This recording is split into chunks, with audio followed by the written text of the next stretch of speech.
కులగణన విషయంలో బీజేపీ కాంగ్రెస్ మధ్య క్రెడిట్ వార్ ముదిరింది. క్యాస్ట్ సెన్సస్ ను హైజాక్ చేశామని బీజేపీ అంటోంది. బ్రహ్మాస్త్రం ఇంకా తమ హస్తంలోనే ఉందని కాంగ్రెస్ అంటోంది. జనగణనలో భాగంగా కులగణన కూడా చేయాలని కేంద్ర ప్రభుత్వం డిసైడ్ అయింది. అయితే ఈ క్రెడిట్ అంతా తమదేనని కాంగ్రెస్ అంటోంది. రాహుల్ గాంధీ డిమాండ్కు మోడీ సర్కార్ తలొగ్గిందని, తెలంగాణ మోడల్ను మోడీ ఫాలో అవుతున్నారని హస్తం పార్టీ నేతలు జోరుగా ప్రచారం చేశారు. సోషల్ మీడియాలో కూడా ఇది కాంగ్రెస్ ఘనతేనని వైరల్ చేస్తున్నారు. కేంద్రం తీసుకున్న నిర్ణయంపై సంతోషం వ్యక్తం చేస్తూనే ఈ క్రెడిట్ అంతా తమదేనని చెప్పే ప్రయత్నం చేశారు. ఆ మాటకొస్తే అన్ని రంగాల్లో తెలంగాణనే మోడల్ అని అంటున్నారు. కేంద్ర ప్రభుత్వానికి కూడా తెలంగాణ మోడల్ తప్పలేదు. తెలంగాణ మోడలే ఈరోజు కేంద్ర ప్రభుత్వం తీసుకోవాల్సి వచ్చింది. తెలంగాణని ఈ దేశానికి రోల్ మోడల్ అని చెప్పి నేను చెప్పదలుచుకున్నా.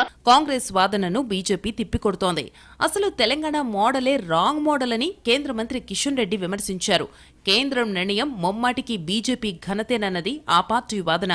సమాజానికి ఏం చేస్తే మేలు జరుగుతుందో ఆ దిశగా కేంద్రం నిర్ణయం తీసుకుంటుంది. కానీ రాహుల్ గాంధీకి భయపడో, కాంగ్రెస్ కి భయపడో ఏ నిర్ణయం తీసుకోలేదని అంటున్నారు.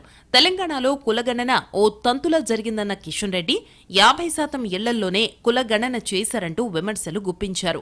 ప్రతి ఇంటికి వెళ్లి చేయబోయేటువంటి జనగణనలో భాగంగానే కులగణన ఉంటుంది తప్ప మీలాగా 50% హౌజెస్కే వెళ్ళి మరి కులగణన జరిగిందని ఒక తంతులాగా నడిపించేటువంటి ప్రసక్తి లేదన్న విషయాన్ని ఈ సందర్భంగా మనవిస్తున్నాను. ఎవరి వాదన ఎలా ఉన్నా కేంద్రం తీసుకున్న ఈ నిర్ణయం సమాజానికి మంచి చేస్తే చాలని మేధావి వర్గం అభిప్రాయపడుతోంది.